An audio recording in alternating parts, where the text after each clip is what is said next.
सभी अश्वपालकों को मेरा नमस्कार। आज मैं आप सबके बीच में दोबारा हाजिर हुआ हूँ। आज का मुद्दा ही कुछ ऐसा है।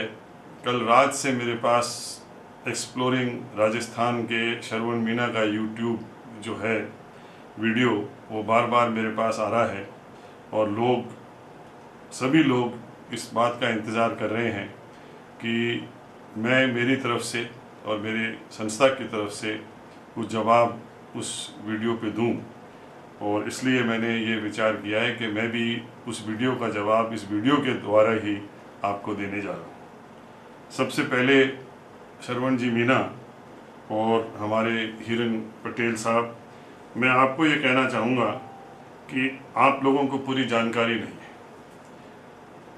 आप नए लोग हैं जो YouTube के ज़रिए से, घोड़े खरीदने के ज़रिए से आप लोग इस लाइन में आए हैं। आपको घोड़ों का इतिहास पता नहीं है, आपको बिल्कुल मालूम नहीं है कि कौन सी सोसाइटी कब आई और कब काम करने लगी। तो सबसे पहले मैं आपको DNA के जवाब देने से पहले कुछ इतिहास के बारे में बात करना चाहूँगा। मुझे इस बात का खेद भी है कि जो नए लोग इसमें आए हैं वो कुछ ही दिनों में, कुछ ही महीनों में या 1-2 साल में ही अपने आप को इतना एक्सपर्ट समझने लगे हैं घोड़ों के मामले में कि वो अपनी बात को बिना सोचे समझे सोशल मीडिया पे डाल देते हैं, और जिससे लोगों में गलतफहमी भी पैदा होती है, भ्रम भी पैदा होता है, और कुछ लोग उसका मिसयूज़ भी कर लेते हैं। इसलिए ज़रूरी है कि मैं आज कुछ बातें बड़े स्पष्ट रूप से आप लोगों के सामने रखूँ। हिरन जी, आपने सबसे पहले ये बात शुरुआत में ही करी कि बौनी बना की सोसाइटी, बौनी बना द्वारा ये काम, बौनी बना ने ऐसा किया, बौनी बना वो कर रहे हैं। मैं आपको ये क्लियर करना चाहूँगा कि मेरी जिस संस्था से जुड़ाव है उसका नाम है भारतीय अश्व संस्था। इंग्लिश में उसे कहा जाता है indigenous horse society of India. वो एक संस्था है, मैं उससे जुड़ा हुआ हूँ, उसका फाउंडर सेक्रेटरी जरूर हूँ और आज मैं उसका उपाध्यक्ष हूँ। परंतु बार बार ये कहना बौनी बना की सोसाइटी, बौनी बना ये, बौनी बना ये, एक तरीके से एक गलत मैसेज आपका जाता है। क्योंकि दूसरी ओर जब आप बात करते हो जिससे आप जुड़े हुए हो वो है मारवाड़ी हॉर्स सोसाइटी जो जोधपुर से है। तो इसलिए हमेशा आप भारतीय अश्व संस्था और इंडिजिनस हॉर्स सोसाइटी का जिक्र करें तो ज़्यादा अच्छा रहेगा। आपने ये भी कहा कि आप लोग बहुत पुरानी सोसाइटी से जुड़े हुए हैं और हम नए हैं, इसलिए मैं इतिहास को लेकर के आपसे कुछ बातें क्लियर करने जा रहा हूँ। देखिए, भारतीय अश्व संस्था इंडिजिनस हॉर्स सोसाइटी 97 में इसका गठन हुआ, यानी कि इस पे विचार हुआ और लोग बैठे और विचार विमर्श किया। उसके बाद राजा भूपत सिंह जी जो जोधपुर से थे और मारवाड़ी घोड़ों में उनकी उस टाइम बहुत महत्वपूर्ण भूमिका थी। मारवाड़ी शब्द ही उन्होंने ही शुरू किया, उससे पहले ये घोड़े मालानी के नाम से जाने जाते थे। राजा भूपत सिंह जी ने मुझे प्रेरणा दी और उनकी कहने पे मैंने और मेरे साथ जो भी लोग जुड़े उन्होंने सब ने मिलकर के भारतीय अश्व संस्था का गठन करने का विचार किया। और राजा साहब ने ये मेरे से कहा कि मैं महाराजा जोधपुर का काका जरूर हूँ, परंतु सीनियरिटी के हिसाब से आज मारवाड़ के महाराजा गज सिंह जी हैं, और इसलिए जब अपन मारवाड़ी घोड़े की बात करते हैं तो सबसे पहले अपन उनको मौका दें कि वो इस संस्था के अध्यक्ष रहें। मैंने महाराजा जोधपुर से बात करी, उनसे मीटिंग हुई और उन्होंने अपनी सहमति मुझे दी, और उनका ही ये विचार था कि हम लोग बालोतरा, जहाँ से मालानी नस्ल पैदा हुई, बालोतरा में ही मीटिंग करें, जसोल हाउस में मीटिंग करें और वहीं अपन इस पे विचार करें। ये मीटिंग 19 मार्च 99 को बालोतरा में हुई, बालोतरा के मेले के टाइम हुई। हम लोग सब वहाँ मौजूद रहे, कुछ विदेशी जो हमारे मेंबर थे वो भी वहाँ मौजूद रहे, और वहाँ ये तय हुआ कि महाराजा गज सिंह जी इसके पहले चेयरमैन होंगे, वर्किंग प्रेसिडेंट राजा भूपत सिंह जी रहेंगे और सेक्रेटरी मैं रहूँगा। उस टाइम से ये सोसाइटी काम करने लगी और इसका विधिवत इसका जो रजिस्ट्रेशन हुआ वो ऑल इंडिया लेवल पे 9 अगस्त 2001 में हुआ। तो हम काफ़ी सालों पहले की बात कर रहे हैं, जिसके बारे में आप लोगों को कोई जानकारी नहीं। मैं ये भी आपको साथ बता दूं कि उस वक्त मारवाड़ी सोसाइटी नाम की कोई संस्था नहीं थी। एक संस्था जो चल रही थी उसका नाम था जोधपुर हॉर्स ब्रीडर्स एसोसिएशन, जो राजा भूपत सिंह जी ने बनाई थी और वो चला रहे थे। इसलिए जब इंडिजिनस हॉर्स सोसाइटी का गठन हुआ, इसलिए लोगों ने जो जोधपुर से मारवाड़, ये जोधपुर सोसाइटी से जोधपुर हॉर्स ब्रीडर्स एसोसिएशन से जो जुड़े हुए थे, उनका ये विचार हुआ कि हम इसको भी एक सोसाइटी का रूप दें, इस एसोसिएशन को। और उन्होंने मारवाड़ी हॉर्स सोसाइटी का नाम रखा, जो सिर्फ जोधपुर तक सीमित थी। कि आपको मैं बिल्कुल क्लियर कर दूं, मारवाड़ी हॉर्स सोसाइटी जोधपुर उसका नाम रखा गया था। और उसके बाद जब हमारा भारतीय अश्व संस्था का रजिस्ट्रेशन हुआ, तो कर्नल उमेद सिंह जी उस टाइम तक महाराजा जोधपुर की नौकरी में आ चुके थे, और उन्होंने और नारायण सिंह जी मानकलाल जो राज्यसभा के सदस्य थे, उन लोगों ने ये विचार किया, प्लानिंग करी कि हमें यहाँ पर भी ऑल इंडिया लेवल की सोसाइटी बनानी चाहिए, ताकि हम भारतीय अश्व संस्था के बराबर खड़े हो सकें। उन्होंने ये प्लानिंग करने से इस सोसाइटी का नाम चेंज किया और नया गठन किया। उसका नाम किया all India Marwari horse society, और उसका रजिस्ट्रेशन 5 नवंबर 2003 को। तो आप ये अपने आप में स्पष्ट हो जाता है कि सबसे पहले सोसाइटी भारतीय अश्व संस्था बनी। उसके बाद जहाँ तक रजिस्ट्रेशन और पासपोर्ट्स का सवाल है, वहाँ भी मैं आपको ये क्लियर कर दूँ, भारतीय अश्व संस्था ने रजिस्ट्रेशन 99 में शुरू किए, और 2000 में जब हमने एक्सपोर्ट खुला लिया, उस वक्त ये ज़रूरत पड़ी कि पासपोर्ट होना ज़रूरी है। इसलिए हम लोगों ने 2000 से पासपोर्ट बनाना शुरू किया। जब पासपोर्ट हमने बनाना शुरू किया, रजिस्ट्रेशन किया, 236 घोड़े रजिस्टर हुए थे पहली बार में, और 83 पासपोर्ट्स इशू हुए थे। उसके लिए ज़रूरी ये हुआ कि जो हमने एक्सपोर्ट खुलाने की बात थी, उसके लिए ये ज़रूरी हुआ कि हमें पासपोर्ट की ज़रूरत थी। इसलिए ये सारी कार्रवाई एक विधिवत तरीके से इंटरनेशनल लेवल को देखते हुए, उनके रूल्स को देखते हुए हम लोगों ने बनाई। ये भी मैं आपको बता दूं, ब्रिटिश राज के टाइम से लेके 99 तक भारत में बैन लगा हुआ था। अंग्रेज़ों ने इन घोड़ों पे बैन अपने टाइम में लगा दिया था, और किसी ने भी इसको खोला नहीं, भारत सरकार ने भी इसको खोला नहीं, किसी ने इसके ऊपर ध्यान नहीं दिया। ये हमारी संस्था थी जिन्होंने भारत सरकार के एनिमल हस्बेंड्री मिनिस्ट्री से बात करके इसको खोला, एक्सपोर्ट को, और इसको लाइसेंस प्रक्रिया पे रखा। लाइसेंस लेने पे आप एक्सपोर्ट कर सकते थे। जैसे ये 2000 में खुला, हमने 6 घोड़े अमेरिका भेजे, और आज उन 6 घोड़ों की वजह से अमेरिका में, फ्रांस में, जर्मनी में, स्पेन में, और इंग्लैंड में नहीं है अभी, पर एक जगह और, ये करीब 27 घोड़े हमारे आज विदेश में मौजूद हैं। साथ में आपको ये भी बता दूं कि जब ये सारा काम चलता रहा, उस वक्त मारवाड़ी हॉर्स सोसाइटी ने अपना पासपोर्ट का भी काम उन्होंने भी शुरू किया। जब उन्होंने शुरू किया, तब हमने ये देखा कि उन पासपोर्टों में गलती आई। उन्होंने सिर्फ माँ बाप का नाम लिख दिया बिना डीएनए के, जिससे कि झूठ का जो चलन हुआ वो चालू हो गया। लोग किसी भी बच्चे को ये कहने लगे कि ये फलाने घोड़े का बच्चा है, और उसकी बिक्री होने लगी। इसलिए 2016 में हम लोगों ने ये तय किया, भारतीय अश्व संस्था ने तय किया, Royal Western Turf Club Bombay और Stud Book Authority of India से हमने 2016 में एग्रीमेंट किया, और डीएनए की कार्रवाई शुरू करी। डीएनए की कार्रवाई हमने स्टड बुक अथॉरिटी से शुरू करी, जो genetic lab of America international lab से मान्यता प्राप्त है, और इंडिया में सिर्फ एक ही ऐसी लैब है जिसको इस काम करने की पूरी नॉलेज है और परमिशन है।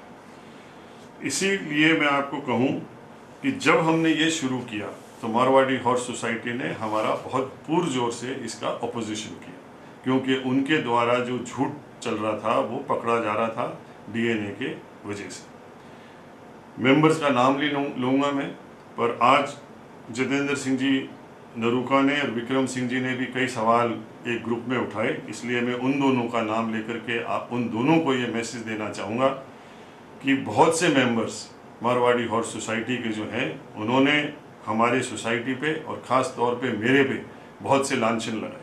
उन्होंने यहाँ तक कहा कि जो भी हम काम कर रहे हैं वो अनऑथराइज्ड है, हम जो पैसा लोगों से ले रहे हैं उसको मिसयूज़ हुआ है, सोसाइटी ने मिसयूज़ किया है। और साथ साथ में जहाँ हम डीएनए कर रहे हैं उस संस्था को भी उन्होंने चैलेंज किया और ये कहा कि वो संस्था ऑथराइज्ड नहीं है, उसका काम ठीक नहीं है, वो जो भी काम कर रही है वो गलत कर रही है।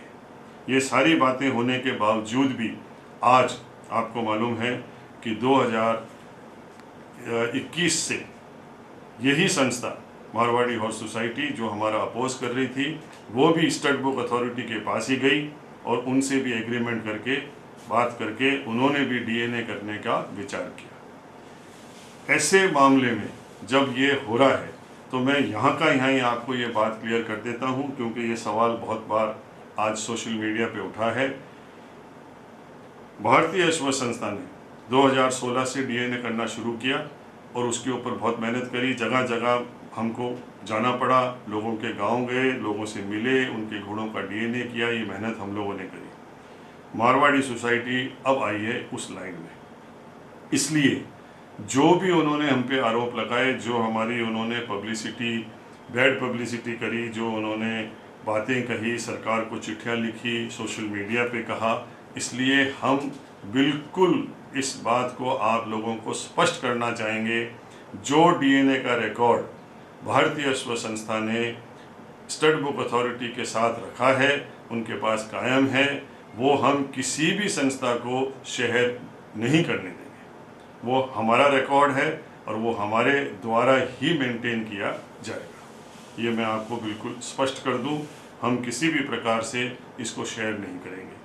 अब अगर मारवाड़ी सोसाइटी डीएनए करती है, उसके कुछ सदस्य वहाँ जाकर के अपना डीएनए करते हैं, वो कराएं, हम किसी को रोक नहीं सकते। आज तक हमने किसी को फोर्स नहीं किया डीएनए करने के लिए, इसलिए वो कर सकते हैं। हम उसके बीच में कुछ नहीं कहना चाहेंगे और ना उनका रिकॉर्ड हम शेयर करने के लिए उनसे परमिशन मांगते हैं या उनको प्रपोज करते हैं। हम कतई उनका रिकॉर्ड शेयर नहीं करेंगे, वो उनका है, हमारा रिकॉर्ड हमारा है।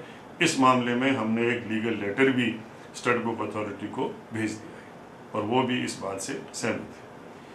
आगे मैं आपको ये भी कहना चाहूँगा कि 2011 के आसपास, मतलब 2006 में मैं समझता हूँ कि मारवाड़ी सोसाइटी ने सरकारी मीटिंगों में अपोज किया और 2011 तक ये डिसीजन चलता रहा कि क्या एक्सपोर्ट होना चाहिए, नहीं होना चाहिए, कौन सा काम किस सोसाइटी को करना चाहिए। उस वक्त हम लोगों ने ये तय किया कि जो भी हॉर्स शो हो रहे हैं वो अगर ये लोग करते हैं तो इन्हें करने दें, हम हमारा डीएनए का पासपोर्ट का काम कर रहे हैं।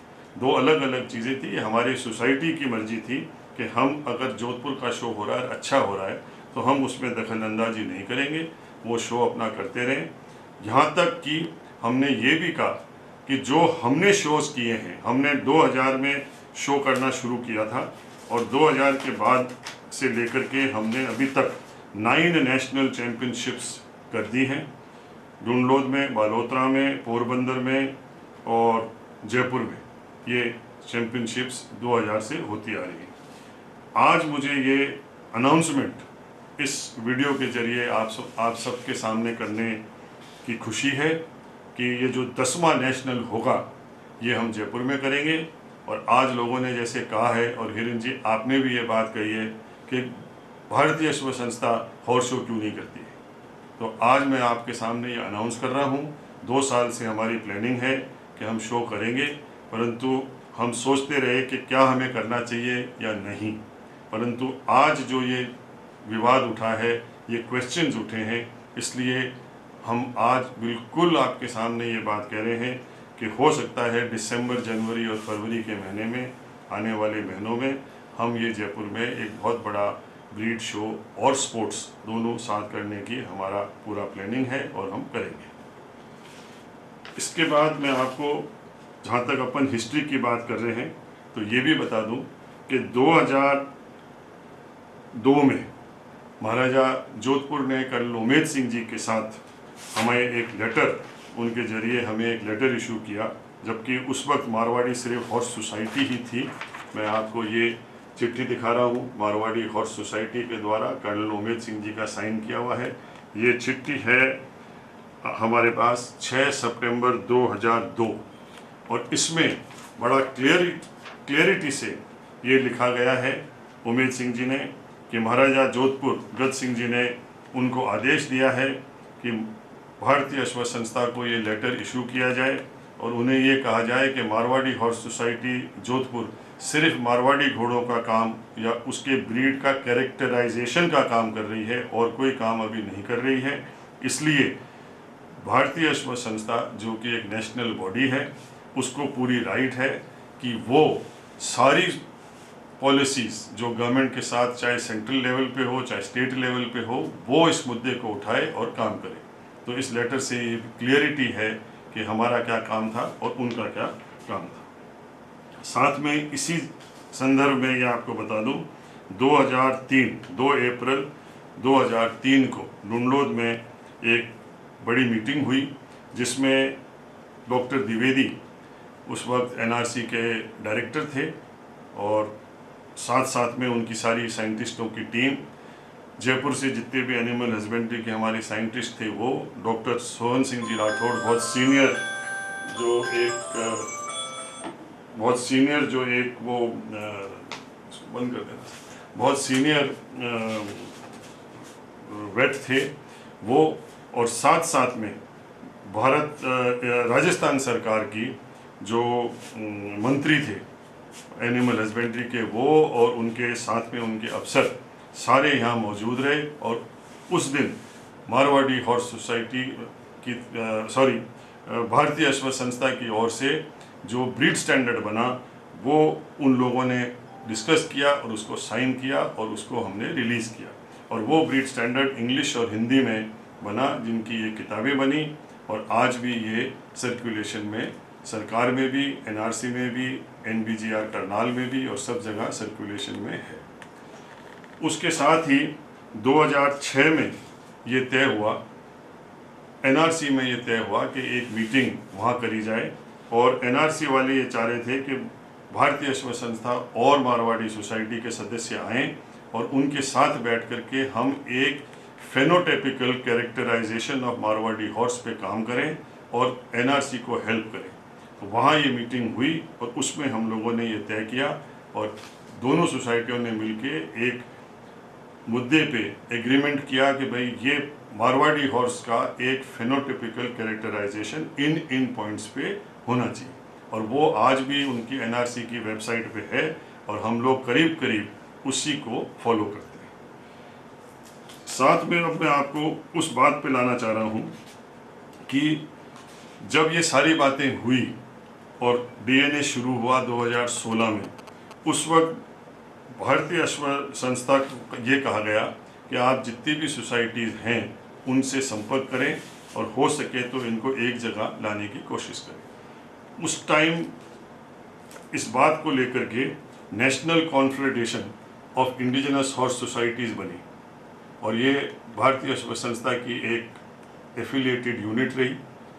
इसको बनने के बाद में ये आप जो सीडी में आपको दिखा रहा हूँ, इसके अंदर सारी ब्रीड्स जो इंडिया में इंडिजिनस है उनका सारा डिटेल आपको मिलेगा, सबका कैरेक्टराइजेशन मिलेगा और इस सीडी की वजह से ही सारे वेटनरीज को ये मालूम पड़ता है जब वो डीएनए करते हैं कि कौन सा घोड़ा किस ब्रीड का है और उसको किस ब्रीड की कैटेगरी में डालना है। जब ये कॉन्फेडरेशन बना तो इसकी एक महत्वपूर्ण बात मैं आपको बताना चाहूँगा।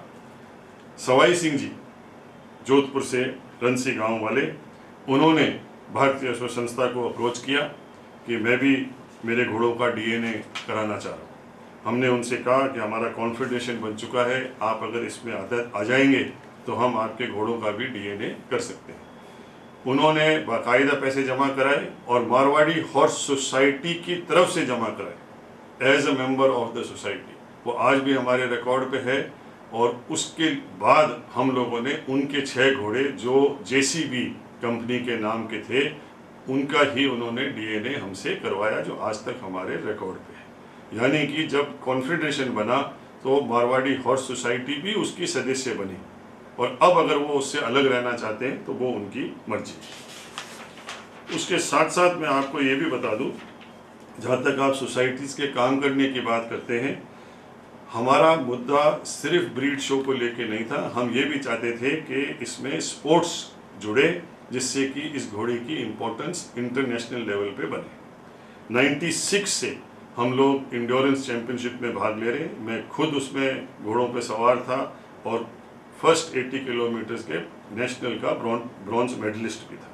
मेरी पूरी टीम उसमें ब्रॉन्ज मेडल हासिल करके आई थी ढूंढलोद से। उसके बाद मेरिट में भी हमने 2008 में रेसिंग शुरू करी और दोनों मुख्यमंत्री, वसुंधरा राजे मुख्यमंत्री थी राजस्थान की, नरेंद्र मोदी जी मुख्यमंत्री थे गुजरात के, दोनों ने हमारे को अपने मैसेजेस भेजे और प्रोत्साहन दिया कि काठियावाड़ी और मारवाड़ी घोड़ों के लिए ये जो आप काम कर रहे हो ये बहुत अच्छा है। आज भी हमारे जो ब्रोशर है उसमें आप अगर देखेंगे तो सब वसुंधरा राजे जी का भी इसमें आपको मिलेगा और मोदी जी का भी आपको मैसेज इसमें मिलेगा। ये ज़रूर मैं कहता हूँ, हमारी आदत नहीं रही कि हम इन सब चीज़ों को पब्लिसाइज करें, सोशल मीडिया पे डालें, और उस वक्त सोशल मीडिया इतना भारी तरीके से चलता भी नहीं था, इसलिए शायद आप लोगों को लगता है कि हम लोगों ने कुछ काम नहीं किया। तो ये मैं आपको बड़ी क्लियरिटी से कहता हूँ कि हम लोग काम करने में हमेशा आगे रहे हैं और जो कुछ भी हमने किया उसको मारवाड़ी सोसाइटी ने फॉलो ही किया है। यहाँ तक कि जजेस क्लिनिक 2018 में हमने विदेश से बुला करके लोगों को एक जजिंग क्लिनिक कराई और जजिंग क्लिनिक के अंदर हमने सारे नॉर्म्स बनाए कि जजिंग कैसे होनी चाहिए, उसके क्राइटेरिया क्या होने चाहिए, उसके रूल क्या होने चाहिए। जजेस का रिटन टेस्ट लिया, प्रैक्टिकल टेस्ट लिया, उसके बाद उनको जजेस का सर्टिफिकेट दिया, जो कि सिर्फ हमारी संस्था द्वारा ही आज तक दिया गया है और किसी ने इस काम को नहीं किया। अब मैं हिरन जी उस बात पे आता हूँ जिस बात पे आपने ये कहा कि आज बौनी बना इस डीएनए का काम कर रहे हैं, कल बौनी बना नहीं रहेंगे तो क्या होगा। तो हिरन जी, कौन कब तक रहेगा इसकी कोई ना तो गारंटी आपके पास है ना मेरे पास है। मुझे ऐसा लग रहा है कि शायद आपने ये सवाल इसलिए किया क्योंकि कुछ लोगों ने सोशल मीडिया पे इस बात को काफ़ी उठाया था कि जब ये डीएनए हुआ और डीएनए की रिपोर्टें जब आने लगी तो बड़े बड़े स्टड फार्म वाले भी इसके अंदर फंसे जिनके साथ चीटिंग हुई। और सब जानते हैं कि कुछ लोगों ने मुझे धमकियां दी, मुझे यहाँ तक कहा कि हम देख लेंगे आपको, क्योंकि आपने हमारे घोड़ों का डीएनए आउट किया और आपने ये बताया कि हमारे घोड़ों का डीएनए फेल हो चुका है। तो शायद आपको उस धमकियों की वजह से लग रहा है कि मेरी लाइफ कुछ शॉर्ट है, पर भाई साहब ना तो आपके हाथ में है ना मेरे हाथ में है। जो भी है वो हम देखेंगे और हम किसी से डरने वाले हैं नहीं। हम हमारा डीएनए का काम करेंगे और पूरे जोर शोर से करेंगे और जो भी डीएनए का